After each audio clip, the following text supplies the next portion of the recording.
মুসলিম ভাইয়ের ভোটে যে গেলাম, ভাবি ভোট কারে দিবা? বিশেষ দল রে। আমি কই বুঝলাম না। বিশেষ দল রে দেমু। আমি কই বিশেষ দল রে মানে কয়েকটা না দল আইছে বিশেষ দল, ওই দল রে বলে সরকার জিতাইতে চায়, সো সেই কারণে আমি আমার ভোট পচাবো না, বিশেষ দল রে দেব। আমি বললাম বিশেষ দলটা আসলে কোনটা? জানি না তো। ওই বিএনপি যখন নির্বাচনী প্রচারণায় বক্তব্য দেয় তখনও তারা কয় একটা বিশেষ দলকে সরকার জিতাইতে চায়। আবার জামাত যখন নির্বাচনী বক্তব্য দেয় তারাও বলে একটা বিশেষ দলকে সরকার সাপোর্ট দিচ্ছে। এনসিপি যখন বক্তব্য দেয় তখন তারাও বলে একটা বিশেষ দল। তো ভাবি মনে করছে ওই বিশেষ দল আসলেই কোনো দল, এটা আসলে কোনো দল না।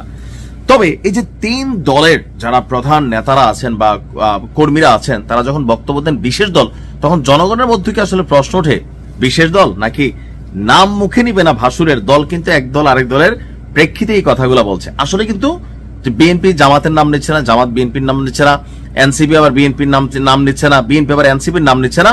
মানে সরকারকে নিয়ে তাদের একটা টেনশন আছে। তবে এই টেনশনকে দূর করে দিবে ওয়ান এন্ড অনলি ব্লুটুথ বয়, বাংলাদেশ সেনাবাহিনীর প্রধান জেনারেল ওয়াকারুজ্জামান।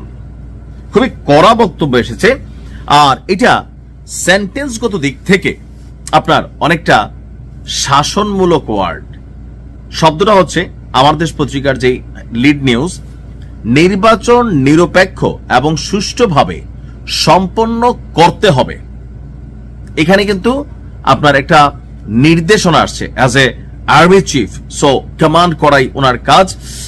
শব্দটা সম্ভবত অনেকটা এরকমই আসছে। অথবা একটা কি বলা হয় যে জনগণের প্রতি বা সরকারের প্রতি বা নির্বাচন কমিশনের প্রতি একটা কঠোর বার্তা দেওয়া হয়েছে। কোনটা?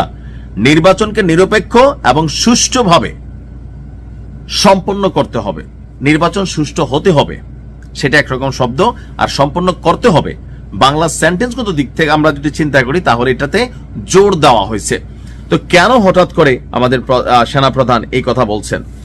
আসন্ন জাতীয় সংসদ নির্বাচনকে কেন্দ্র করে প্রত্যেক দলের মধ্যে একটা পারসেপশন আছে যে লেভেল প্লেইং ফিল্ড থাকবে কিনা, রাতের বেলা ভোট হবে কিনা। কারণ কেউ বলছেন যে তাহাজ্জুদ পরে আসতে হবে, কেউ বলতেছেন ফজর পরে আসতে হবে, আর ভোট তো হবে দিনে।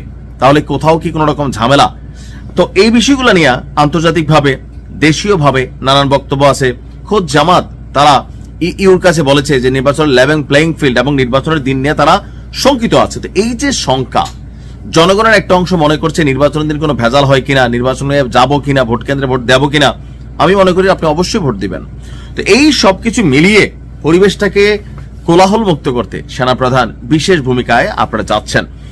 সেনাবাহিনী এই নির্বাচনকে কেন্দ্র করে সর্বোচ্চ লেভেলের ইফোর্ট দিবে ঘোষণা সেনাপ্রধানের। পাশাপাশি তিনি বলছেন যে এই জাতীয় সংসদ নির্বাচনকে শান্তিপূর্ণ, নিরপেক্ষ এবং সুষ্ঠুভাবে সম্পন্ন করার লক্ষ্যে সবাইকে একসাথে কাজ করতে হবে।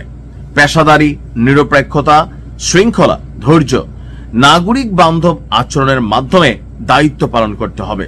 গতকালকে আপনার দুপুরের দিকে হেলিকপ্টারে সেনাবাহিনী প্রধান কুমিল্লা ধীরেন্দ্রনাথ দত্ত স্টেডিয়ামে তিনি এসেছিলেন। এরপর সেখানে সেনা সদস্যদের যে কার্যক্রম সরেজমিনে তিনি আপনার পর্যবেক্ষণ করেছেন এবং প্রয়োজনীয় দিক নির্দেশনা প্রদান করেন। তো ওনার বক্তব্য হচ্ছে যে এই জাতীয় সংসদ নির্বাচনে এবং গণভোটে সার্বিক আইন শৃঙ্খলা পরিস্থিতি মূল্যায়ন এবং in aid to the civil পাওয়ার এর আওতায় মোতায়েনরত যারা সেনাবাহিনীর সদস্যরা আছেন তাদের প্রতি তিনি এই বার্তা দিয়েছেন। সেনাপ্রধান কুমিল্লা জেলা প্রশাসনের সম্মেলন কক্ষে ঊর্ধ্বতন সামরিক কর্মকর্তা, বিভিন্ন জেলার আইন শৃঙ্খলা রক্ষাকারী বাহিনী এবং অসামরিক প্রশাসনের কর্মকর্তাদের সাথে মত বিনিময় করেন। অর্থাৎ এই নির্বাচনটাকে নিয়ে সবার মধ্যে একটা পারসেপশন কিন্তু আছে। ডক্টর ইউনূসের জন্য একটা চ্যালেঞ্জ আছে। কেউ কেউ মনে করছেন এখানে হুন্ডা গুন্ডা দিয়া ভোট হবে। তো সবকিছু মিলে যেহেতু অনেক বছর পর একটা পরিপূর্ণ নির্বাচন, সুষ্ঠু নির্বাচনের ইস্যু আসছে, তো সেই ক্ষেত্রে ডক্টর ইউনূস যদি এটা ফেল করে তাহলে পুরো সিস্টেম ফেল হবে, সবারই বদনাম হবে। আর সেই জন্য সেনাপ্রধান বলেছেন এবার ভোট কেন্দ্রে ভোট দখল থেকে শুরু করে কোনো কিছুরই সুযোগ নাই। আইন শৃঙ্খলা বাহিনী, বিশেষ করে সেনাবাহিনী নির্বাচনকে সুষ্ঠু করতে সর্বোচ্চ লেভেলে রাষ্ট্রকে সাপোর্ট দিবে। ভালো থাকুন। আসসালামু আলাইকুম।